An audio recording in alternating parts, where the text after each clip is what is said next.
Hi everyone, welcome to Impulse Coaching Institute. ரீசெண்டாக நம்ம நியூஸில் மணிப்பூர் பற்றி நம்ம அதிகமாக பார்த்துட்டு இருக்கோம். ஸோ மணிப்பூரில் லா அண்ட் ஆர்டர் சிச்சுவேஷன் ரொம்ப வயலண்டான நிலைமை இருக்குது அப்படிங்கிற மாதிரிலாம் நியூஸ் பேப்பர்ஸில் நம்ம பார்த்துட்டு இருந்தோம். ஸோ அது மட்டும் இல்லாமல் இன்னும் அடிஷ்னலாக ஒரு நியூஸ் நம்ம கேள்விப்பட்டிருக்கோம். டு இம்போஸ் ஆர்டிகல் 356 இன் மணிப்பூர். மணிப்பூரில் விதி 356 இம்ப்ளிமெண்ட் பண்ணணும் அப்படின்னு சொல்லிட்டு பல அரசியல் தலைவர்கள் வலியுறுத்திட்டு இருந்தாங்க அப்படின்னு சொல்லிட்டு கூட நம்ம நியூஸில் பார்த்துருப்போம். ஸோ அந்த ஆர்டிகல் 356 என்ன அப்படின்னா, that is to impose a president rule in the state. மாநிலத்தில் குடியரசுத் தலைவர் ஆட்சி அமல்படுத்துறது. மாநில அரசாங்கத்தை டிஸ்மிஸ் பண்ணிட்டு குடியரசுத் தலைவர் கவர்னர்னு சொல்லக்கூடிய அவருடைய ஏஜென்ட் மூலியமாக அந்த மாநிலத்தை நிர்வகிக்கக்கூடியது தான் குடியரசுத் தலைவர் ஆட்சி ஆர் ஸ்டேட் எமர்ஜென்சி, மாநில அவசர நிலை அப்படின்லாம் ஆர்டிகல் 356ல மென்ஷன் பண்ணியிருப்பாங்க. ஸோ அப்படி இந்த ஆர்டிகல் 356 இம்போஸ் பண்ணும் அப்படின்னா அவ்வளோ ஈஸியாக இம்போஸ் பண்ணிடலாமா அப்படின்னா டெஃபினெட்லி நாட். அது அவ்வளோ ஈஸி கிடையாது. ஓகேங்களா? ஏன் அப்படின்னா அதுக்கு முக்கியமான ஒரு கேஸ் ஒன்று நடந்துச்சு. That is called SR Bommai case. So 1994ல் SR பொம்மைக்கும் உச்சநீதிமன்றத்துக்கும் இடையில நடந்த அந்த ஒரு வழக்கு தான் ஒரு மாநிலத்தில் அவ்வளோ ஈஸியாக வந்துட்டு சர்வசாதாரணமாக குடியரசுத் தலைவர் ஆட்சி இம்ப்ளிமெண்ட் பண்ண முடியாதுன்னு சொல்லிட்டு குடியரசுத் தலைவர் ஆட்சி இம்ப்ளிமெண்ட் பண்ணுறதுக்கான கடிவாளம் போட்ட ஒரு கேஸாக இந்த எஸ்ஆர் பொம்மை கேஸ் அப்படிங்கிறத நம்ம பார்க்க போகிறோம். ஸோ இந்த கேஸை பற்றி தான் இந்த வீடியோவில் நம்ம டீட்டெயிலாக பார்க்க போகிறோம். ஸோ ஃபர்ஸ்ட் யார் இந்த எஸ்ஆர் பொம்மை அப்படின்னா, சோமப்ப ராயப்ப பொம்மை.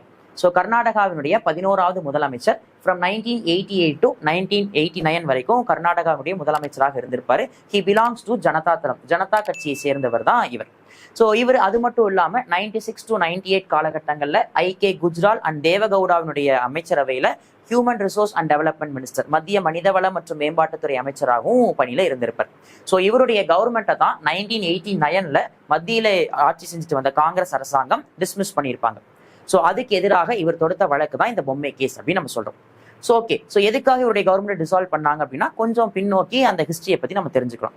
ஸோ நம்ம கான்ஸ்டியூஷன் நடைமுறைக்கு வந்த 1950ல இருந்து டில் இந்த கேஸ் ஜட்மெண்ட் வந்த 1994 வரைக்கும் இருந்த காலகட்டத்தில் பார்த்தீங்க அப்படின்னா மத்தியில ஒரு ஆட்சி நடக்குது, மாநிலத்துல ஒரு ஆட்சி நடக்குது அப்படின்னா மத்திய அரசு ஏதாவது ஒரு காரணத்தை சொல்லி அந்த மாநில அரசாங்கங்களை டிஸ்மிஸ் பண்றது, குடியரசுத் தலைவர் ஆட்சி அமல்படுத்துறது அப்படிங்கிறது ரொம்ப சர்வசாதாரணமாக இருந்தது.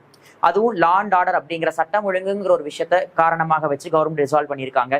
சென்ட்ரல் கவர்மெண்ட்டை எதிர்த்திருக்காங்க அப்படின்னு சொல்லிட்டு மாநில அரசை கலைச்சிருக்காங்க. ஓகேங்களா? இதை விட அரசியல் கட்சிகளுடைய கூட்டு சேர்ந்துட்டு என்ன பண்ணியிருக்காங்கன்னா மாநிலத்தில் இருக்கக்கூடிய கட்சிகளை டிஸ்மிஸ் பண்ணியிருக்காங்க. இந்த மாதிரி நிறைய விஷயங்கள் எல்லாமே அந்த காலகட்டத்தில் நடந்தது. ஸோ அப்படி ஒரு மாநிலத்தில் எதிர்கட்சி ஆட்சி செய்யறாங்க அப்படின்னா மத்தியில் இருக்கக்கூடிய அரசு அதை வந்துட்டு டிஸ்மிஸ் பண்ணது சர்வசாதாரணமாக அந்த காலகட்டங்களில் இருந்தது.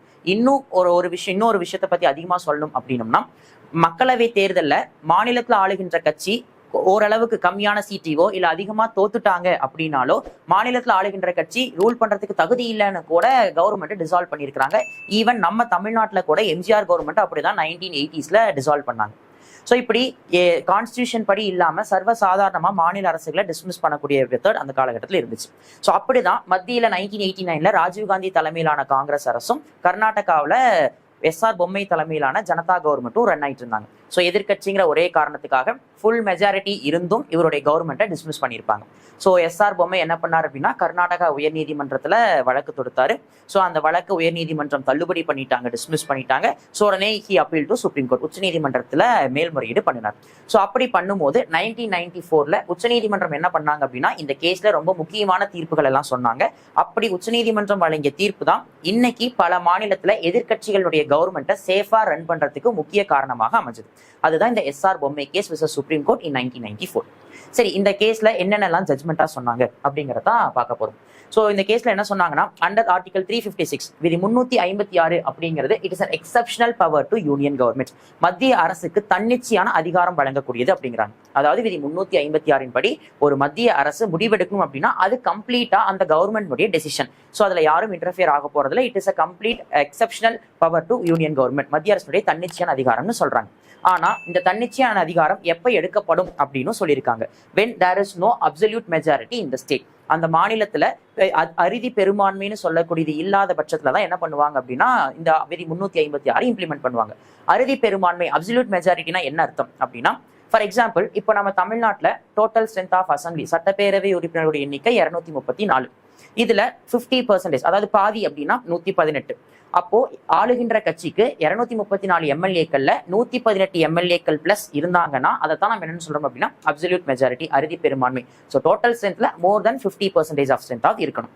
அப்படி ஒரு விதி 356 இம்ப்ளிமெண்ட் பண்றாங்க ஒரு மாநிலத்துல அப்படின்னா அப்சல்யூட் மெஜாரிட்டி இல்லாம போனா மட்டும்தான் இம்ப்ளிமெண்ட் பண்ண முடியும். அதை குடியரசுத் தலைவர் தான் இம்ப்ளிமெண்ட் பண்ணுவாங்கன்னு சொல்றாங்க. அண்ட் இந்த அப்சல்யூட் மெஜாரிட்டி இல்லாத, அறுதி பெரும்பான்மை இல்லாததை என்னென்ன ரெப்ரசென்ட் பண்றாங்கன்னா கான்ஸ்டியூஷனல் பிரேக் டவுன் அப்படின்னு சொல்லிட்டு நம்ம கான்ஸ்டியூஷனும் ரெப்ரசென்ட் பண்ணியிருக்கு. பட் ஆனா நம்ம கான்ஸ்டியூஷன்ல இந்த கான்ஸ்டியூஷனல் பிரேக் டவுனுக்கு விளக்கம் கொடுக்கல. ஓகேங்களா? கான்ஸ்டியூஷனல் பிரேக் டவுன் அரசியலமைப்பு செயலக்கும் அப்படிங்கிற வார்த்தை மட்டும் தான் குறிப்பிட்டிருக்காங்களே தவிர அதுக்கான விளக்கத்தை கொடுக்கல. ஆனா இந்த பொம்மை கேஸ் ஜட்மெண்ட்ல உச்சநீதிமன்றம் அதுக்கான டெஃபினிஷனை கொடுத்தாங்க.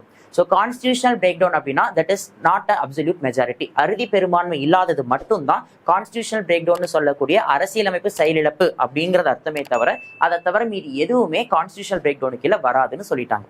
இன்னும் சிம்பிளா சொல்லணும் அப்படின்னா லா அண்ட் ஆர்டர், சட்டம் ஒழுங்கு அப்படிங்கிறது does not comes under the constitutional breakdown. So சட்டம் ஒழுங்கு பிரச்சனையை காரணம் காமிச்சு அந்த காலகட்டங்கள்ல மாநில அரசாங்கத்தை டிஸ்மிஸ் பண்ணிட்டு இருந்தாங்க. ஈவன் 1991 நம்ம தமிழ்நாடு கவர்மெண்ட் கூட பாத்தீங்கன்னா லா அண்ட் ஆர்டர்ங்கிற ஒரே காரணத்தை வச்சு என்ன பண்ணாங்கன்னா கலைச்சு குடியரசுத் தலைவர் ஆட்சி இம்ப்ளிமெண்ட் பண்ணாங்க. அப்படி அந்த சட்டம் ஒழுங்கை கான்ஸ்டியூஷனல் பிரேக் டவுன் எடுத்துக்க முடியாது. ஸோ எதை மட்டும் தான் கான்ஸ்டியூஷனல் பிரேக் டவுன் எடுத்துக்க முடியும் அப்படின்னா only not having an absolute majority, அறுதி பெரும்பான்மை இல்லாதது மட்டும் தான் அரசியலமைப்பு செயலிழப்பு அப்படின்னு எடுத்துக்க முடியும்னு இந்த கேஸ்ல உச்சநீதிமன்றம் ஜட்மெண்ட்டை கொடுத்தாங்க. அப்படி ஒரு மாநிலத்துல அறுதி பெரும்பான்மை இல்லை அப்படின்னா குடியரசுத் தலைவர் ஆட்சி அந்த மாநிலத்துல இம்ப்ளிமெண்ட் பண்றாரு. பட் ஆனா அதுக்கு முன்னாடி யாருடைய ரிப்போர்ட் கண்டிப்பா தேவைன்னு சொல்றாங்கன்னா ஆளுநருடைய அறிக்கை ரொம்ப ரொம்ப முக்கியமா தேவை.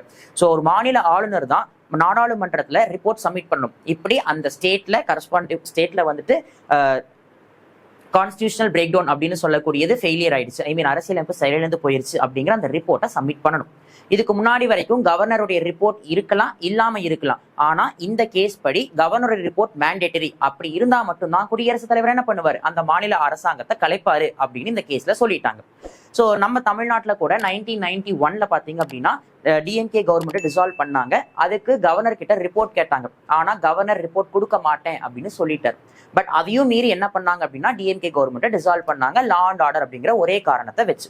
ஸோ ஆனா இந்த கேஸ் மூலியமா என்ன வந்துருச்சு அப்படின்னா இனிமேல் கவர்னர் ரிப்போர்ட் மேண்டேட்டரி அப்படிங்கிறத ஃபிக்ஸ் பண்ணிட்டாங்க. ஸோ அப்போ ஆளுநர் ரிப்போர்ட் பண்ணுவாரு, ஆளுநர் ரிப்போர்ட்டை பார்லிமெண்ட்ல சப்மிட் பண்ணுவாங்க. அப்படி பார்லிமெண்ட்ல சப்மிட் பண்ண உடனேயே குடியரசுத் தலைவர் என்ன பண்ணிடுவார் அப்படின்னா அந்த ஸ்டேட் கவர்மெண்ட்டை டிசால்வ் பண்ணிடுவார். ஆனா அதுக்கு பிறகு வித்தின் 2 months குடியரசுத் தலைவருடைய ஆர்டர் வந்த நாள்ல இருந்து வித்தின் 2 months 2 மாசத்துக்குள்ளார பார்லிமெண்ட்டுடைய 2 ஹவுஸ்மே என்ன பண்ணிருக்கணும் அப்படின்னா அக்செப்டன்ஸ் கொடுத்துருக்கணும். அப்படி 2 ஹவுஸ்மே அக்செப்டன்ஸ் கொடுத்திருந்தாதான் குடியரசுத் தலைவர் பிறப்பித்த அந்த உத்தரவு செல்லும். ஒருவேளை அந்த 2 மாசத்துக்குள்ளார ஒரு ஹவுஸ் மட்டும் அக்செப்டன்ஸ் கொடுக்குறாங்க, இல்ல 2 ஹவுஸ்மே அக்செப்டன்ஸ் கொடுக்கலன்னா குடியரசுத் தலைவர் பிறப்பித்த உத்தரவு ரத்து செய்யப்படும் அப்படிங்கிறாங்க.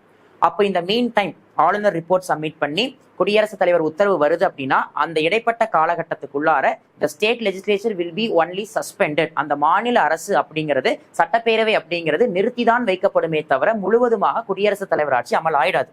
அந்த 2 மாசத்துக்குள்ளார குடியரசுத் தலைவர் உத்தரவு வந்த 2 மாசத்துக்குள்ளார பார்லிமெண்டுடைய 2 ஹவுஸோ இல்லை ஏதாவது ஒரு ஹவுஸோ ஒப்புதல் கொடுக்கல அப்படின்னா அது திரும்ப பெறப்படும்.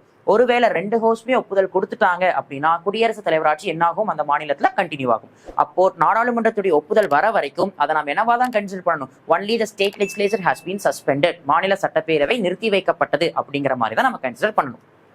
அப்படி ஒரு மாநிலத்துல குடியரசுத் தலைவர் ஆட்சியை ஒருவேளை இம்ப்ளிமெண்ட் பண்றதுக்கு வந்துட்டு நாடாளுமன்றத்துடைய 2 அவையும் ஒப்புதல் கொடுத்துட்டாங்க அப்படின்னா for maximum period of 3 years அதிகபட்சம் 3 ஆண்டுகள் வரைக்கும் அந்த மாநிலத்துல குடியரசுத் தலைவர் ஆட்சி கண்டினியூ ஆகும். அப்படி இல்ல ஒருவேளை ரிவைவ் பண்ணிட்டாங்க அப்படின்னா அந்த மாநிலத்துல மறுபடியும் ஆளுகின்ற ஆட்சியை தான் கண்டினியூ ஆகும். ஃபார் எக்ஸாம்பிள் லேட் 1990s பீகாரை வந்துட்டு ரூல் பண்ணிட்டு இருந்த சீஃப் மினிஸ்டர் ராப்ரி தேவி, அதாவது பாத்தீங்க அப்படின்னா லாலு பிரசாத் யாதவனுடைய மனைவி ராப்ரி தேவி தான் சீஃப் மினிஸ்டர் இருந்தாங்க. அவங்க கவர்மெண்ட்டை மத்திய அரசு டிசால்வ் பண்ணிட்டாங்க. டிசால்வ் ஆளுநருடைய அறிக்கை கொடுத்தாரு, குடியரசுத் தலைவரும் என்ன பண்ணாங்க அப்படின்னா குடியரசுத் தலைவர் ஆட்சி அமல்படுத்தினாங்க. ஆனா வித்தின் 2 months பார்லிமெண்டுடைய அப்ரூவலை வாங்கணும். லோக்சபா அப்ரூவல் கொடுத்துட்டாங்க, ஆனா ராஜ்யசபா அப்ரூவல் கொடுக்கல. ஸோ அதனால வேற வழி இல்லாம என்ன பண்ணாங்கன்னா டிசால்வ் பண்ண ராப்ரி தேவி கவர்மெண்ட்டை திரும்பவும் கண்டினியூ பண்ண வச்சாங்க. ஸோ இதுதான் வந்துட்டு அந்த 2 months டைமுக்குள்ளார நடக்கக்கூடிய முக்கியமான விஷயம். அது மட்டும் இல்லாம இன்னும் அடிஷனலா ஒரு பாயிண்ட் இந்த கேஸ்ல ரொம்ப முக்கியமா சொல்லியிருக்காங்க. என்ன அப்படின்னா judicial review is possible under article 356. ஒரு மாநிலத்துல குடியரசுத் தலைவர் ஆட்சி அமல்படுத்தினாங்க அப்படின்னா அந்த அமல்படுத்தக்கூடிய காலக்கெடுவை நம்ம என்ன பண்ணலாம் அப்படின்னா நீதிமன்றத்தை நாடி ஜுடிஷியல் ரிவ்யூன்னு சொல்லக்கூடிய நீதிமன்றத்தினுடைய மறு ஆய்வுக்கு உட்படுத்தலாம். ஸோ இதுதான் ரொம்ப ரொம்ப முக்கியமான பாயிண்ட் இந்த ஆர்டிகல் 356. இதுக்கு முன்னாடி வரைக்கும் ஜுடிஷியல் ரிவ்யூ இந்த ஆர்டிகல் 356 கிடையாது. ஆனா இந்த பொம்மை கேஸ்ல மட்டும்தான் ஜுடிஷியல் ரிவ்யூன்னு சொல்லக்கூடிய நீதிமன்றத்தினுடைய மறு ஆய்வுக்கு உட்பட்ட ஒரு விஷயம் அப்படிங்கிறது இந்த கேஸ் மூலியமாக தெளிவுபடுத்தினாங்க. ஸோ அப்போ பொம்மை கேஸ் அப்படின்னு பார்க்கும்போது ரொம்ப முக்கியமா ப்ரிசைஸா எதெல்லாம் சொல்லியிருப்பாங்க அப்படின்னா, கான்ஸ்டிடியூஷனல் பிரேக் டவுன், அரசியலமைப்பு செயலிழக்கும் போது மட்டும்தான் இதை செயல்படுத்த முடியும். அரசியலமைப்பு செயலிழப்பு அப்படின்னா சிம்பிளா பெரும்பான்மை இல்லைனா மட்டும்தான் பண்ண முடியும். சட்டம் ஒழுங்க கான்ஸ்டிடியூஷனல் பிரேக் டவுன்னு நம்மளால சொல்லிட முடியாது. ஜுடிஷியல் ரிவ்யூ அப்படிங்கிறது இதுக்கு பாசிபிள் அப்படின்னு சொன்னாங்க. அண்ட் இன்னும் ரொம்ப முக்கியமா லாஸ்டா ஒரு முக்கியமான பாயிண்ட் சொன்னாங்க, this should be implemented only as a final way, அதாவது ரொம்ப கடைசி வழியாக, வேற வழியே இல்லைன்னா மட்டும்தான் இதை இம்ப்ளிமெண்ட் பண்ணணும் அப்படின்னும் இந்த கேஸ்ல சொன்னாங்க. ஃபார் எக்ஸாம்பிள், இன் 2019 மகாராஷ்டிரா சட்டப்பேரவை தேர்தல் முடிஞ்சதுக்கு பிறகு எந்த கட்சிக்குமே பெரும்பான்மை இல்லை, ஹங் அசம்பிளி அப்படிங்கிறது ஃபார்ம் ஆயிருந்தது. அதுக்காக உடனடியாக கவர்னர் அங்க பிரசிடென்ட் ரோல இம்போஸ் பண்ண கிடையாது. என்ன பண்ணார் அப்படின்னா, ஒவ்வொரு கட்சியும் ஆட்சி அமைக்க கூப்பிட்டார். ஒவ்வொரு கட்சியும் ஆட்சி அமைச்சு பெரும்பான்மை நிரூபிக்க சொன்னார். யாருனாலையுமே பெரும்பான்மை நிரூபிக்க முடியல அப்படின்னும், அட் த சேம் டைம் சட்டமன்றத்துடைய பதவிக்காலமும் முடிவடைய போகுது அப்படிங்கிறனாலையும் தான் வேற வழியே இல்லாதனால மகாராஷ்டிரால பிரசிடென்ட் ரூல், குடியரசுத் தலைவர் ஆட்சியை கொண்டு வந்தாங்க. சேம் இன் கேஸ் ஆஃப் பாண்டிச்சேரியிலும் 2021 ஆளுங்கட்சியில் இருக்கிற எம்எல்ஏக்கள்லாம் வேறொரு கட்சிக்கு போனனால யாருக்குமே பெரும்பான்மை இல்லாம போயிருச்சு. அங்கேயும் வேற யாரும் கவர்மெண்ட் ஃபார்ம் பண்ண ரெடியா இல்லாதனால 2021 புதுச்சேரி யூனியன் பிரதேசத்திலையும் குடியரசுத் தலைவர் ஆட்சியை கொண்டு வந்தாங்க. இப்படி ஃபைனல் வேவா மட்டும்தான், இறுதி முடிவாக மட்டும்தான் குடியரசுத் தலைவர் ஆட்சி இம்ப்ளிமெண்ட் பண்ண முடியும் அப்படிங்கிறது இந்த பொம்மை கேஸுடைய ஜட்மெண்ட். இந்த கேஸினுடைய ஜட்மெண்ட் வந்ததுக்கு பிறகுதான் மத்தியில ஒரு கட்சியும் மாநிலத்துல ஒரு கட்சியும் ஆட்சி செய்யும் போது அந்த மாநிலத்துல ரூல் பண்ணக்கூடிய கவர்மெண்ட் சேஃபா அவங்களுடைய கம்ப்ளீட் டென்யூரை ரூல் பண்ண முடிஞ்சுது. ஸோ அப்போ மாநிலத்தில் இருக்கக்கூடிய கட்சிகளுக்கு ரொம்ப சாதகமான ஒரு தீர்ப்பாக வந்தது தான் இந்த எஸ்ஆர் பொம்மை கேஸ் ஜட்மெண்ட். இந்த மாதிரி இன்னும் நிறைய முக்கியமான டாபிக்ஸை பத்தி தெரிஞ்சுக்கணும் அப்படின்னா நம்மளுடைய இம்பல்ஸ் கோச்சிங் இன்ஸ்டியூட்னுடைய யூடியூப் சேனலை ஃபாலோ பண்ணுங்க, சப்ஸ்கிரைப் பண்ணுங்க. Thank you all.